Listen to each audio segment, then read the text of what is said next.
The following is a Hoop Ball presentation.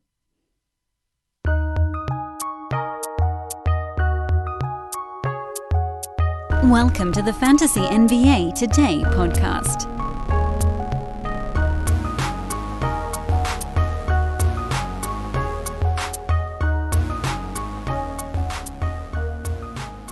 I went back and forth in my mind quite a bit about whether or not to do a show today or if the two shows from yesterday should actually have carryover, but there's been so much that I feel like we need to do something or we're going to lose too much ground. So welcome back to the third micropod in our free agency series going on this week. I don't really know how many of these there are going to be. I don't know when I'm going to release them. I do know that we're going to have a total of 5 shows this week or more, but beyond that, we're kind of winging it a little bit. Welcome to Fantasy NBA Today, the third micropod / Tuesday first edition of the show this week. It doesn't really matter. I'm Dan Vespris, DANBESBRIS on Twitter, at Dan Vespris, or you can just go ahead and follow Hoopball on Twitter. They are, of course, where we're from. Hoop-ball.com, at HoopBallFantasy, at HoopBallTweets. Although I'm going to push the fantasy stuff right now because free agency week is a wonderful time to talk fantasy ramifications. We made some pretty good headway, particularly in our second micropod yesterday. First one was basically Lonzo Ball sign and trade, Will Barton going back to Denver, Daniel Tice going to Houston, which I actually thought was a more important free agent signing from a fantasy perspective than some of the bigger name guys. Micropod 2 last night covered Kelly Olynyk to Detroit, the Knicks re-signing 3 players but losing 1, Tim Hardaway Jr. going back to Dallas, Mike Conley going back to Utah. So today, we can't fully go in chronological order because there are too many things that all sort of crisscrossed through yesterday evening and then into today, and you kind of have to take the full bucket all together when you're breaking down a team now, which is going to require us to actually sort of discuss multiple signings, multiple pieces of news at the same time. But let's try to keep this somewhat chronological with caveats that will sort of add in the other players that are going along with it, along with the sort of the big one, I guess. We'll see how that goes. It's a difficult thing to work out if you're not doing it in real time. I want to start today's podcast by again reminding all of you guys that if you're going to wager on anything this upcoming football or basketball season, do it with our pals at mybookie.ag. And this deal is only good through parts of this offseason, I will not only open your account for you, yep, that's right, I'll do the legwork, I will also make your first deposit for you. Not promo bucks, real dollars in your mybookie.ag account. Hit me up on Twitter at Dan Vespris, give me a follow, and send me a note that says, Dan, I'm interested in learning how to bet, or something reasonable facsimile of that sentence, and I'll get you all set up with some money to play with. Real, not play money. This is not promo stuff. This is real dollars you'll have to bet with. Hopefully you can grow it, and you can make a withdrawal. I don't care. Go buy yourself something nice. Get yourself something nice. So yesterday we talked a bunch about the Knicks re-signing a host of players. And in this sort of mishmash of news breaks, you had almost like a rapid fire, like a machine gun style, smaller pieces of news that are going to have impact on things, but from a fantasy perspective, not a ton of them are going to create the value or diminish the value quite enough to where we're going to be making fantasy jumps. So let's start to work our way through some of these names, and we'll pause and we'll get a little bit deeper on the stuff that requires it. TJ McConnell back with the Indiana Pacers. I do actually want to pause on this one just for a moment. Not so much pause as it is discuss kind of how we got to the TJ McConnell good stuff that surfaced last year. TJ played in 69 games last year. He was number 70 on a per-game basis, averages about 9 points, 7 assists, a little less actually on each of those numbers. 2 steals per game, doesn't hit any three-pointers. He's like guard Thad Young out there, which I guess explains why I like his game so much. 56% from the field, 69% at the free throw line. He was also extraordinarily durable. Those 69 games mean that by totals, McConnell was number 33 this last year. Third round bleeping player this last season, which makes him a very valuable player in fantasy going forward. Why do I feel confident in making that type of statement about a guy who didn't even really come into this last season with playing time guaranteed? Well, we saw that when multiple guys were out, McConnell was crazy good. He did all the stuff. But Doug McDermott is elsewhere, so that's at least one player that's off the books now for Indiana. Aaron Holiday got moved, so that's another point guard, actually, that's off the books, which basically leaves Malcolm Brogdon, Karis LeVert as your backcourt guys. LeVert can also slide up and play small forward if they needed to. Jeremy Lamb is floating around in that mix, but it doesn't look like he has a whole lot left in the tank after the big injury. Maybe he comes roaring back this year. And then we don't know what's going to go down with TJ Warren. So there are still a few question marks. Wing players, Edmund Sumner's on the wing as well. What I believe this means, and the Pacers showed a willingness last year to play Brogdon at the 2 and go Brogdon and McConnell at the same time. I don't want to be blinded by the fact that McConnell had his best games when the guys around him were out. But I also don't want to ignore the fact that he continued to post solid fantasy value even when guys were back around him. In fact, there was really only this brief adjustment period right after Karis LeVert came back near the end of April when LeVert came back and McConnell's minutes dropped from like high 20s to low 20s, and it looked like that was the end of the road. It turned out it wasn't. His minutes spiked back up. We had intermittent guys missing ball games. Malcolm Brogdon missed a few games here and there, and that's always going to impact McConnell's game. That's going to give him these artificial bumps. But look, here's what you guys need to realize. 25 minutes is enough for him. 25 minutes is enough because he's going to get you a ton of steals in that amount of time. And some of these other guys are going to miss games anyway. It's not going to be as good as last year. Aaron Holiday being gone helps a little bit, but he wasn't fully in the rotation anyway. You're looking at a guy who's going to be scraping together 24, 25 minutes when the other two main backcourt guys are still good to go in Brogdon and LeVert. But I would very much, especially in a head-to-head format where you can get a whole bunch of steals and assists from a guy that's not going to kill you in any one statistical category. He's a better free throw shooter than he showed over the entire season. He's not going to hit any three-pointers, but you just sort of swallow that down.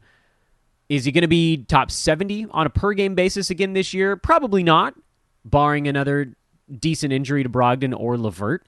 But is he going to be inside the top 100? I think probably, yeah.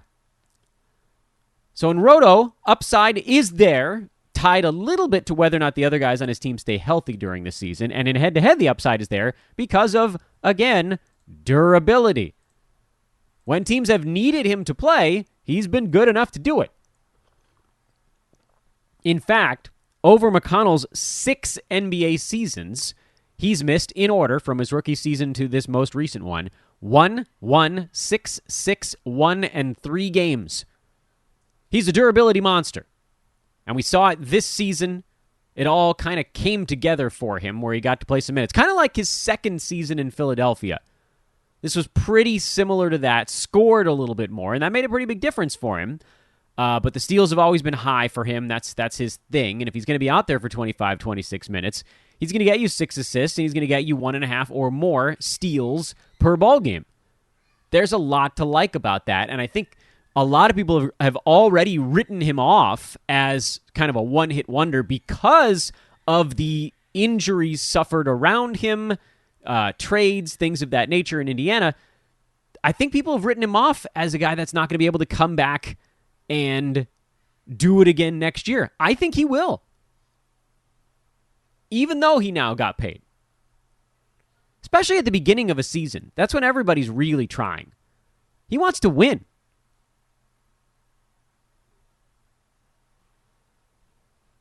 Boban Marjanovic is back with the Dallas Mavericks. That's sort of a nothing thing. Campaign signed a 3-year deal to return to the Phoenix Suns. We heard that Chris Paul, by the way, Chris Paul re-upped with Phoenix, but fantasy-wise, that doesn't change a whole lot. I already talked about how I don't trust a lot of the Suns that ran deep into the playoffs this year.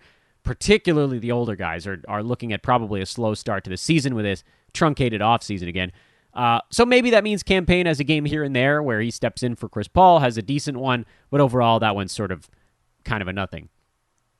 Duncan Robinson signed a 5-year contract to stay with the Miami Heat. We talked a bunch about Robinson when we broke down Miami a couple weeks ago.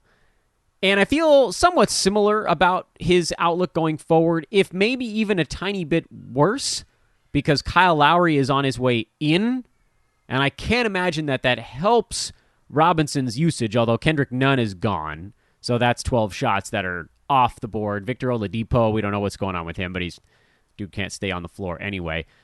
Goran Dragic likely out in the Kyle Lowry sign and trade, although he's in Toronto now, but he may get rerouted somewhere else. So that was not fully done yet. Is there an opportunity here for Robinson to get one more shot per game? That's basically where we're at now. He needs the free throw number to get back up closer to 90 instead of 80, and he needs to get 11 shots instead of 10, and I'd feel pretty damn comfortable taking him at around the 100 mark. But as he was this last year, durable though he may be, a much better head-to-head player than Roto, because the upside is capped. This is cool for him. This is great for Duncan Robinson and a good fit for the Heat. Everybody needs a shooter these days. Unfortunately, he's not going to explode with per-game potential almost no matter what goes on around him. And there's even a chance here with Kyle Lowry coming in that he takes a tiny step backwards. I hope that Lowry being there allows Robinson to get even more open looks, but this is a guy who basically shoots open three-pointers, and if they're not going down for an entire season, you could write that off. You could say this year was this year the outlier, or was last year where he shot extraordinarily well? Which one was the real one? Yeah, head-to-head again, he's worth a flyer just after 100. Roto, I think you could find someone with more upside. He doesn't really fit that profile. Torrey Craig is on his way to Indiana, and I don't care. He should be a backup wing at the very best and doesn't have much fantasy game anyway.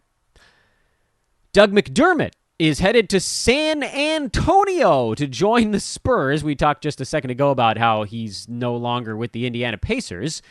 Yeah, he's in San Antonio, and people are celebrating this. I'll tell you, man, the Spurs, from a marketing standpoint, they've got it all figured out, man. Everybody's excited about the guys they're bringing in, and I am decidedly not, because, and we'll get to some of the bigger stuff happening here in just a few minutes, Doug McDermott, he was fine this last year, but he's very much not anything special. He potentially slides in as a starting small forward on this team with DeMar DeRozan now gone. Rudy Gay now gone. Patty Mills gone. Not that those guys were playing small forward anyway. But Devin Vassell should see a decent amount of small forward minutes. Keldon Johnson should see a big chunk of power forward minutes. They wound up with a few players from Chicago in the DeMar DeRozan sign-and trade that we're going to talk about here momentarily that could play like Thad Young. He could get in there at power forward. They signed Zach Collins, who's more a center than anything else. I'm really not at all excited about what this team is going to do from a reality standpoint. Fantasy-wise, McDermott's a dude that needs quite a lot of usage to hit markers. In 10 shots a game with Indiana this year, he was number 186, 25 minutes per game. I don't see him going to San Antonio and getting to do a whole lot more than that. He's a nice percentages guy, too, which when you're looking at it and thinking what could actually improve with him, it's got to be usage. We need more shots, more shots, more shots. Not going to be enough. I will kindly pass. Other guys that the Spurs brought in, just mentioned Zach Collins. I'm not super interested in that. I know that there's been this clamoring in Portland that he has a bunch of fantasy game, but he doesn't have any kind of consistency, and he hasn't been able to stay even the tiniest bit healthy. So I don't think they're about to just cut him loose. They'll kid glove him through this thing, and I don't even really know what the Spurs are going to be trying to do because they're not good enough to compete right now in either conference, honestly. They'll get a few wins this year because they're not terrible. They have some good players like DeJounte Murray, Derek White, Jakob Poeltl's a decent center, but they're not good, and they don't have any star power on that team. So I really don't know what the hell they're doing, accumulating sort of versatile players, I guess, but none of them all that great. Whatever. Jeff Green is on his way to Denver. He'll be joining the Nuggets on a 2-year deal, and that's a big kind of FU to a whole bunch of teams that are better title contenders that I'm sure wanted him badly. He's not going to get to do enough out there. David Nwaba re-signed with the Rockets for $15 million over 3 years. That's not going to be enough to impact anything. He's not going to play enough. Mo Harkless re-signed with the Kings. He was actually decent for Sacramento down the stretch this year, but we've had Mo Harkless watch many times. He just doesn't do enough from a fantasy standpoint to get himself in the books right now. Not without something dramatic changing in Sacramento. I told you we'd do a handful of quick ones here as we zipped our way through it. Reggie Bullock to the Mavericks. I like that one. I think he's probably a head-to-head guy you could look at in head-to-head leagues. His role with Dallas this coming year should not be all that different from his role with the Knicks this last year. The one big thing, and it's really more of a knock, I guess it's less of a knock on anyone than it is a fantasy thank you to Tom Thibodeau. There's almost no way he's going to play 34, 35 minutes a game anywhere that's not under Tibbs. He's a guy who just plays his dudes forever. Reggie Bullock, I think, will be lucky to get 29 minutes in Dallas. The starter level type of stuff at most other teams is closer to that, 29, 30, as opposed to 33 to 35. Are there going to be enough shots for him? Probably not. I wouldn't draft him in Roto. There's no real upside there. Again, this is someone you take near the end of a head-to-head draft that you can just drop into a lineup, get your 3 balls on decent percentages, maybe a steal here and there, but he's not going to blow the roof off the building. That is not upside hunting. Furkan Korkmaz stayed with the Sixers for 3 years and $15 million. That also isn't really of any note at all. So who cares? Let's keep going. Trying to use our time effectively here. Bobby Portis is back with the Bucks. I don't care. Oh, here's an interesting one. Gary Trent signed a 3-year, $54 million deal to stay with the Toronto Raptors. They got him, remember, in that midseason swapperoo with Norman Powell, who also just signed a contract extension, or new contract, I guess you probably classify it as. Point we need to be making here on the Raptors side is that with no Kyle Lowry around, and with the likelihood that Goran Dragic probably ends up on some other team, Gary Trent, who they just gave a whole bunch of money to, is going to play, and he's going to play a lot. The beauty of Toronto is that when they pick their guys, they play them a ridiculous sum of minutes. That's just always how it goes. The problem, of course, is that Gary Trent doesn't have a fantasy game that's super roto-friendly. He's a high-volume, low field goal percent scorer who, when he gets hot, is lava hot. You'll see some of those games pop up where 7, 8, 9 3-pointers, 33 points, but it's only going to be like 3 boards and an assist. So you're hoping that in a starter's role, he can get you over 1 steal per game. You're hoping he can get to the free throw line, and you are praying that he doesn't shoot 40% on that crazy high volume, because it's a very real possibility for a dude who's a 42% career field goal percent guy.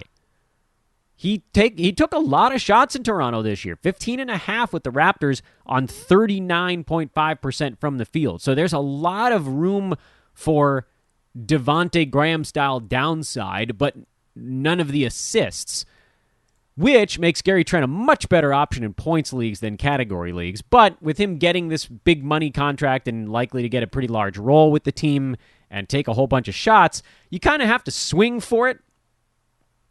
Assume that with Lowry gone, he'll have an opportunity to do a little bit more passing. It's not going to be a bunch because his assists are pretty consistent. 1.4 in Portland, 1.3 in Toronto, played over 30 minutes a game in both spots this year, and couldn't hit fantasy value in either one of them, despite averaging almost 3 3-pointers a game. It's because of the low field goal percent. It's because he's not a big-time free throw guy. It's because he doesn't pass or rebound. He has these gaping holes in his fantasy game, and as much as I'd love to say this guy's a shoo-in for value in Roto, he's not. Game cap Roto, you're probably going to be looking for someone who, frankly, is doing more with their minutes on the floor. I don't know. I'm trying not to be a jerk about it, but he just has, rebounding, passing, blocks, but who cares? I mean, that's a guard position. Field goal percent. There's there's 3 to 4 categories where he's downright bad. So I'm less excited about Gary Trent Jr. in 9-cat formats, and certainly less excited in 8-cat formats. There are just problems with his fantasy game that, maybe playing 34, 35 minutes a game in Toronto could help fix them because of usage, because he's just going to be out there long enough, but it's not a guarantee, and it does cap the upside.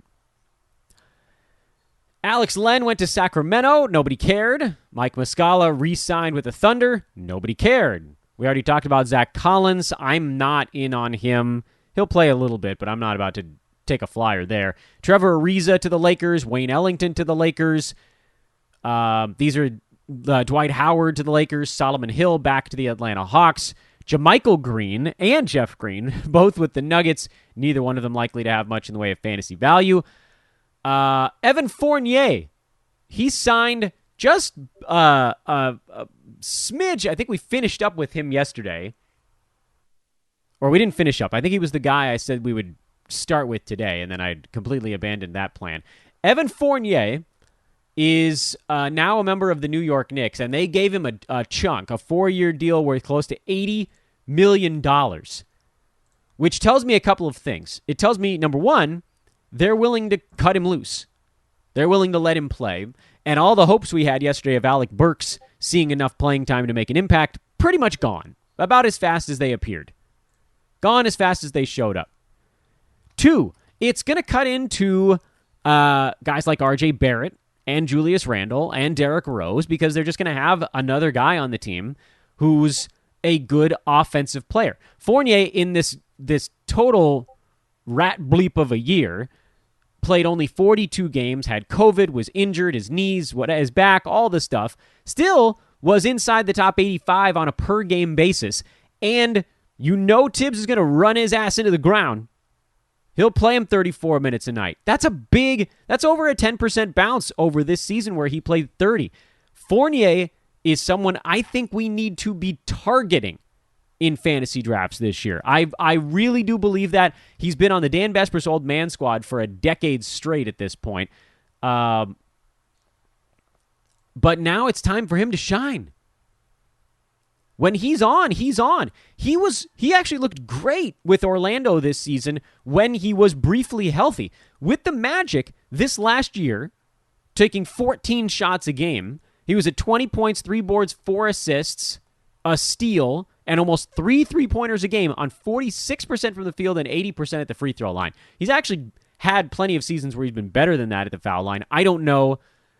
That's a number that fluctuates a little bit for players based on how they're feeling. I would assume he's around 80%, but there's a chance he could inch up to 82 or 83 even, which makes him a positive free throw guy. He's not going to murder you at the field goal percent marker. Good 3-pointers. Generally passes relatively well, so like maybe 2.5 to 3.5 assists, and then around a steal per game in normal starters minutes. I think we're looking at an Evan Fournier inside the top 70 per game kind of year because they didn't give him $20 million a year to hang around and come in when they need a flamethrower off the bench. He's their starter. I'm assuming he just slots right into Reggie Bullock's role. He's probably the Knicks' starting small forward this year. Although they could move some bodies around. Derrick Rose, if he moves to the bench, what are they going to do with their point guard spot? It was Elfrid Payton for stretches. Is it going to be Emmanuel Quickley? There's still some question marks with the Knicks as to who's actually going to be where. One thing I think we can feel pretty confident of, Fournier's going to start, and he's going to play over 30 minutes a night. Look at him as a 7th rounder this coming year. With injury issues, he's not super durable, not horrible usually. I mean, this year was a particularly bad example. Missed 6 games last year, only 1 the year before that. 25 the year before that, 14 and 3 going backwards. So it's a little all over the map with him. He's got lingering back things that creep up every once in a while. I think you should probably handicap him to miss about 10 to 12 games, which should put him maybe a hair under fantasy league average for number of games played. So I think that makes him maybe a little bit more valuable in Roto than head-to-head, but I would certainly take a look at him in both because he's not a sexy name. He's going to a place where, even though the pace is going to be slow, he's going to play a ton, and he's going to get a ton of looks because he's just better on offense than a lot of the guys on that Knicks team. This should be a really good fantasy season for Evan Fournier. I like that move a lot. It gets him out from behind 3 other better wings in Boston. 2 plus, I guess. It was a good situation for him in Orlando. He could really fly under the radar there. This is probably your one shot with Fournier because once he has a good year with New York, everybody's going to see it. Nick Batum staying with the Clippers on a 2-year deal. He had basically worked himself outside the fantasy bubble once Marcus Morris was fully healthy, so that probably doesn't change very much. Alex Caruso, 4 years with Chicago. He will not have fantasy value there. JaVale McGee, 1 year to Phoenix. There's actually a crazy mixed-up world where he has fantasy value, but it's not going to be a great one. DeAndre Ayton is going to see the bulk of the minutes at center, but if there's like 16 to 18 off the bench, maybe you get McGee there. I wouldn't draft him. Corey Joseph back to the Pistons after they waived him on a 2-year, $10 million deal. He's going to be a veteran backup there, not playing significant minutes. I would not take the plunge. Cody Zeller to Portland to back up Yusuf Nurkic. That's only worth monitoring if Nurkic gets hurt again. Zeller is your handcuff. He's new Enes Kanter. Austin Rivers back to the Nuggets for a year. No one cares. Here's one. Norman Powell, 5-year, $90 million deal to stick with the Portland Trail Blazers. And this is actually worth pursuing on the podcast, if just for a moment. It doesn't have to be a big-time discussion because we already got a pretty good idea of what Powell is. And what Powell is a guy you should have on your fantasy team. He had some trouble shooting the ball in Portland after the midseason trade. 27 games with the Blazers, shot just 44% from the field. And that's a shame, if only because a lot of his value, we talked about this with Doug McDermott. Norman Powell is like Doug McDermott just blasted with superpowers. He's great percentages guy, but where McDermott was unable to get to, Powell has been able to, and that's 12 or more shots per game. In Toronto this year, Powell took 13.5 shots per game, shot 50% from the field, 44% from downtown, pretty remarkable number there, 87% at the free throw line, great free throw shooter, but he didn't do a whole lot else. 3 rebounds, 2 assists per game. He does get more steals than the aforementioned Doug McDermott does, so at least there's a little bit of value juiced into the steals part of the equation. But then, if the percentages suffer, which they did during the Portland leg of this 2020-2021 campaign, the fantasy numbers will fall as well. And I think that now creates a tiny window for us to grab Norman Powell. He was basically a top 100 guy with the Blazers, mostly because his shot wasn't falling. 16.5 points, 2 threes, 3.5 boards, 2 assists, a steal, great free throw percent. That's all pretty much in line with what you'd expect from the guy getting shots behind C.J. McCollum and behind Damian Lillard. Getting around 13 shots a game is actually, frankly, pretty high by all accounts. He's probably not getting back to where he was in Toronto last year, where he was closer to 14 shots a night, but 13 will do.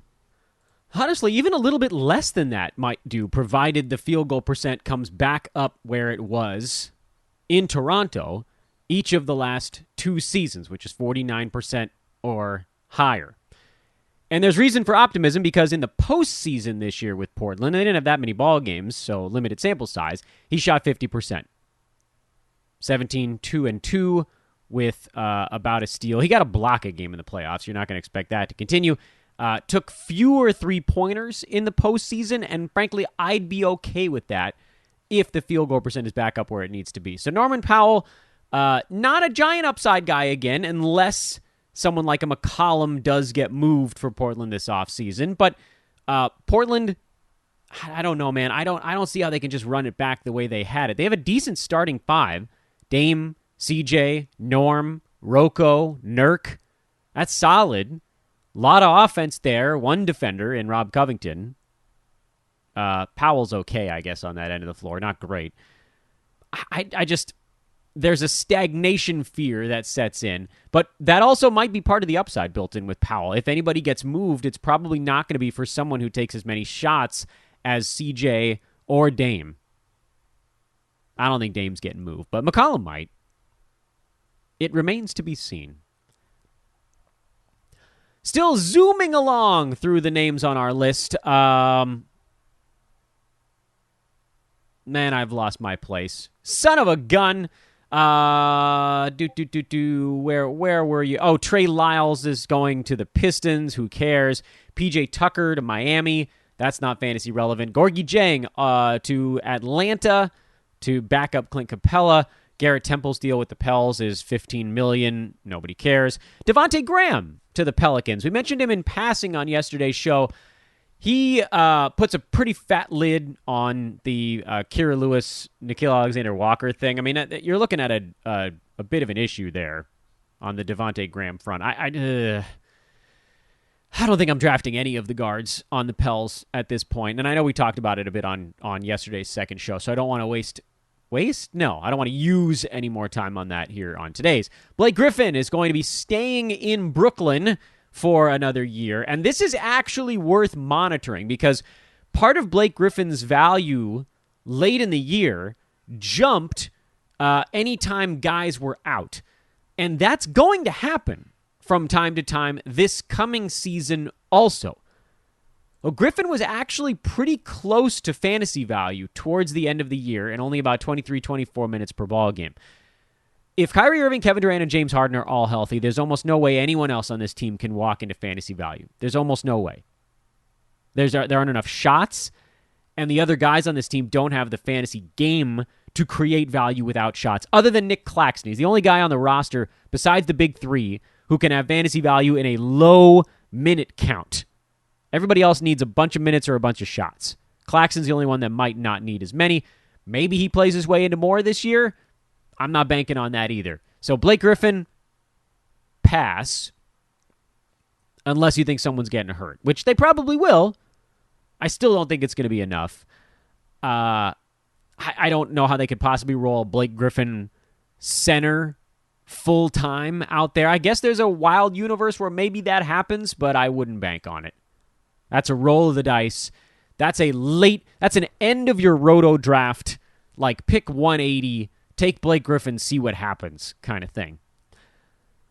Kent Bazemore to the Lakers. That's fun, but we don't care. Dwayne Dedmon back to Miami. That also is fun, but we don't care. Max Strus re-signs with the Heat on a 2-year deal. Also, we don't care. Ben McLemore to the Portland Trailblazers. Semi Ojeleye to the Milwaukee Bucks. A whole bunch of we don't cares. Trae Young, $200 million extension. That's awesome. We don't care. Shai Gilgeous-Alexander, $170 million extension. Also awesome. Also for fantasy, we don't care. Gabe Vincent to the Heat on a 2-year deal. We don't care. And here are a couple that we do care about. Thing we care about, number one, Richaun Holmes. Hoopball's prodigal son, staying with the Sacramento Kings on a 4-year, $55 million deal. That is a great deal for Sacramento. That is a damn steal. And the market wasn't quite right for Richaun. But you know what? It's weird to say that someone getting $55 million. Dude has been toiling in obscurity for far too long when he had the game to be doing much more. The Kings sort of backed into getting a whole bunch of Richaun, and that center job is his. They got some backups. Tristan Thompson will back him up. Alex Len will back him up. But Rashawn's playing 28-plus minutes a game this year because he's just better, and he is a freaking fantasy gold mine. He is a third-rounder as a starter, and there's no reason to expect anything less. He's a head-to-head behemoth. He's a roto behemoth. I don't care how you stack this thing up. He's likely to still be a fantasy value, despite the fact that we have now seen it in full-time action for basically 2 seasons in a row, playing goodly minutes in Sacramento, his role only increasing year over year. There's nothing not to like about Richaun Holmes. I guess you could point to he does miss games here and there, plays himself into knee stuff and things like that, so maybe you're looking at 70 out of 82 games this coming year, and for head-to-head purposes, maybe that hurts you a bit. But Roto Games Cap, I cannot imagine this dude is going any earlier than the 5th round. Like, I'd be floored if Richaun Holmes is going before 45, and he can blow past that number on a per-game basis with his eyes closed. Because both percentages are good for him. Field goal percent, great. Free throw percent, solid for a center.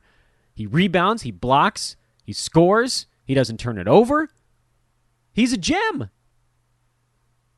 He could be a number 1 center on your fantasy team if you don't get, a first-round type of center. He's really, really fantasy great.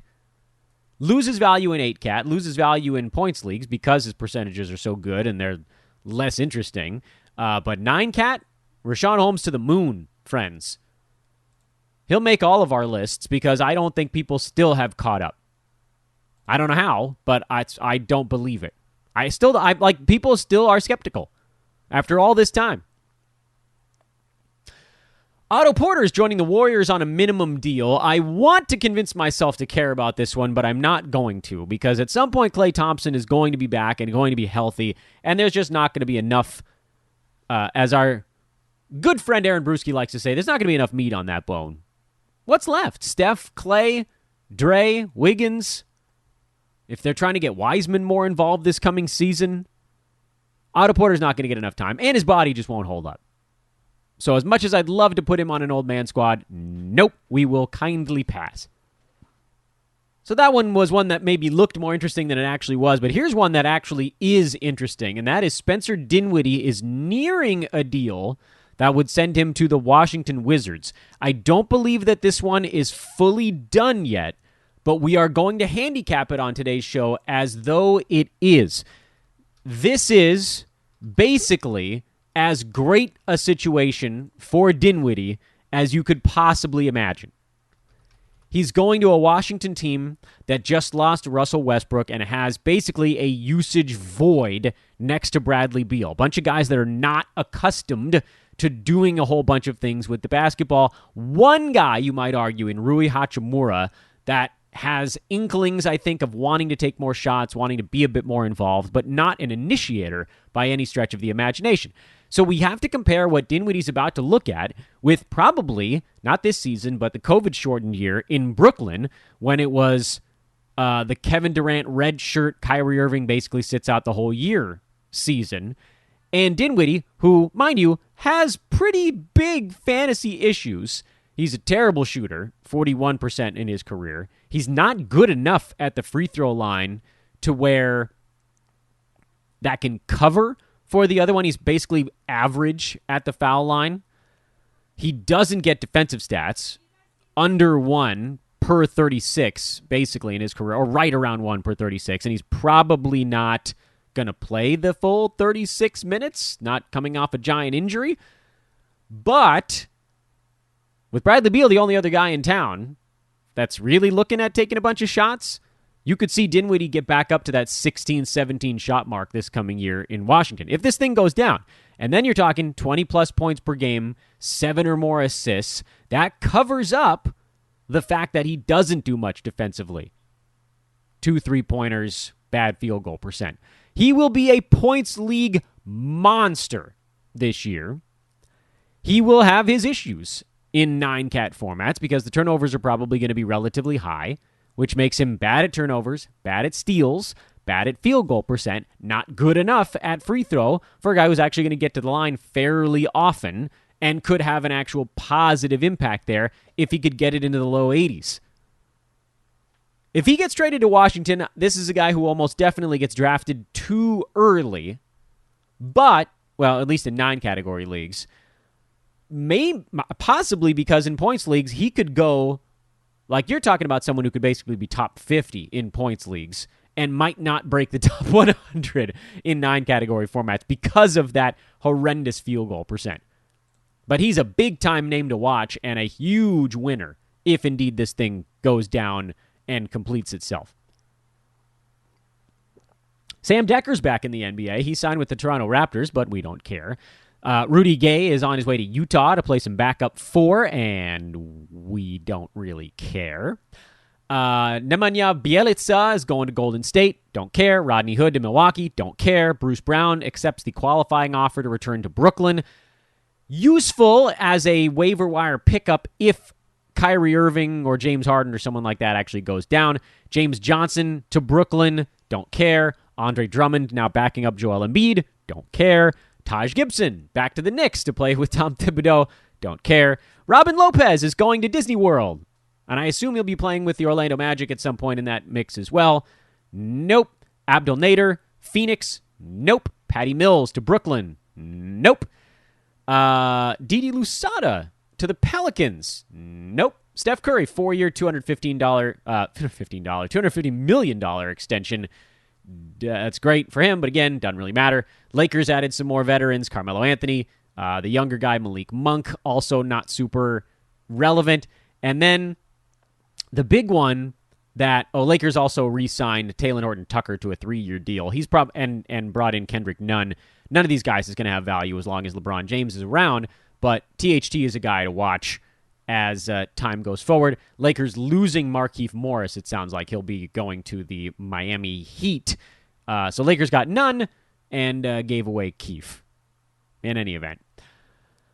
But the big one that fell in between all of that stuff is not Tony Snell going to the Blazers for a 1-year deal. It's the sign and trade involving DeMar DeRozan. Al-Farouq Aminu, who did actually play a little bit down the stretch last year, and then Thad Young, who had a big role with Chicago last year, are on their way to San Antonio, and DeMar is headed to the Chicago Bulls, who have totally revamped their roster in the last 6 months, bringing in Vooch, bringing in Lonzo Ball, now bringing in DeMar DeRozan, and suddenly Zach LaVine has every reason in the world to stick around in Chicago as they, listen, we have to be honest with ourselves, they're not a title contender with this current team build, but they're also a very good Eastern Conference team. They're, I would say, pretty easily in the top 6, and then anything beyond that will come down to how the chemistry works. And that'll be a thing, because Lonzo is good enough at playing that he doesn't have to be the primary ball handler. He's not a terrific slasher by any stretch, but he can space the floor now. He's kind of fixed his three-point stroke. He does a lot of things, which makes him useful. DeMar DeRozan is an initiator. Zach LaVine's an initiator. Vooch can play in the pick and roll, but he's also a guy that does need to be doing things on offense. I'm not going to throw out there's only one basketball, the old adage, because that's dumb. They'll figure out a chemistry thing as the season goes along. But what won't happen is that the guys on this team just simply won't have the value they had last year. When DeMar DeRozan was the alpha in San Antonio, he's probably the third option on Chicago. Zach LaVine was the number 1 guy, and he probably still is the number 1 guy, but now suddenly the numbers 2 and 3 and even 4 guys are all far better than they were at the beginning of last season. This is the Trae Young thing. Zach LaVine's coming off this brilliant NBA campaign, But it's just not going to be possible to repeat that if he's not taking 20 shots a game, and I don't think they want him taking 20 shots a game. It's dumb to say there's only one basketball. It's not wrong. It's just a little bit dumb. It's lazy analysis because chemistry always sorts these things out as a season progresses. But what is not dumb is to say there's only X number of shots in a ball game. And the Bulls played pretty fast last year. Maybe they play even a tiny bit faster. I doubt it. But that can only cover so much when you're talking about three very high usage guys. DeRozan, Vooch, LaVine. There's not going to be as much. There will be enough. There will be some, but there's not going to be as much. Vooch, 20 shots? Probably not. LaVine, 20 shots? Probably not.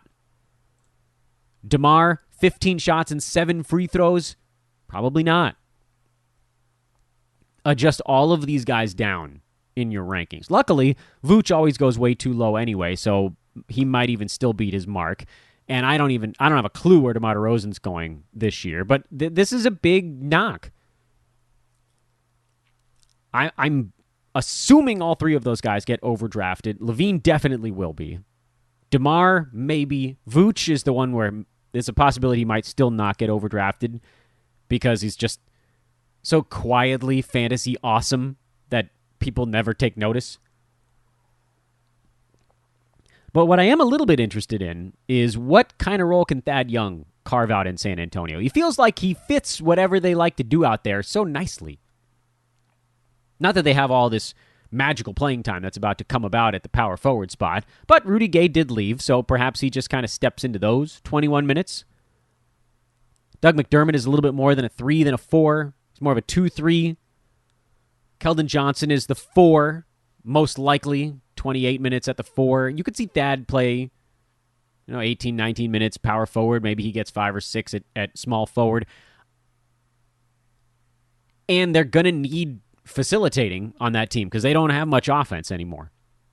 With DeMar gone, Murray is a decent offensive player, more well-rounded. Derek White, kind of the same thing, decent offensively, but a little more well-rounded. Nobody wants to take a truckload of shots on this team. DeMar was the number one, 15 shots and 7 free throws a game. If you call that 3.5 extra possessions, you're talking about 8.5 possessions that he finishes. DeJounte was at 15.5 finished possessions. Nobody else was above 14. So, yeah, I mean, if you look at Thad Young this last season, it wasn't as though he did his damage by taking a truckload of shots. It was him playing kind of within the confines of Chicago's offense and doing a lot of orchestrating for the Bulls. Am I going to draft him? Probably not. 12.6 boards, 4.3 assists. That number felt weirdly high and extremely difficult to replicate. But he did it in 24 and change minutes per ball game. So it's hard to fault him when Thad was number 107 this year in 24 minutes. Could he get 24 minutes in San Antonio? Yeah, he could. Probably more head-to-head upside than Roto because he's very good with steals. He can get you some boards, some assists, good field goal percent. Roto, I mean, really, what are the odds he gets 28, 29 minutes a game? I would say basically 0. It's not getting that high. And if you're looking for Roto games cap performances to push your team forward, yeah, you need guys that just sort of keep the boulder in place, but the difference makers in Roto are the guys that move the rock forward. Thad's probably not going to be that guy this year. But his role in San Antonio shouldn't be that different than his role in Chicago. Because as I just mentioned, the Spurs don't really have obvious offense. And they're probably going to need a veteran out there as this team heads a little bit the wrong way. And that's where we're at right now. That basically gets you guys all caught up. It's been a whirlwind. You're caught up to the early afternoon on Tuesday. Maybe we'll do another one of these tomorrow. I don't know. Depends on how the news breaks. If not, we'll finally start to finish up some of our team-by-team breakdowns. Thanks for listening to these last couple of days, these 3 free agency shows. I am Dan Besbris. Fantasy NBA Today, the name of the show. If you're new to the program, please do take a moment to click that subscribe button. That's big for us, by the way, because then you'll get alerts when we drop all of our shows going forward. Also, 5-star reviews, much appreciated. This is a Hoopball presentation. Follow at Hoopball Fantasy on Twitter to get all of these news breaks as they happen. And that's that. Back at you tomorrow. So long, everybody.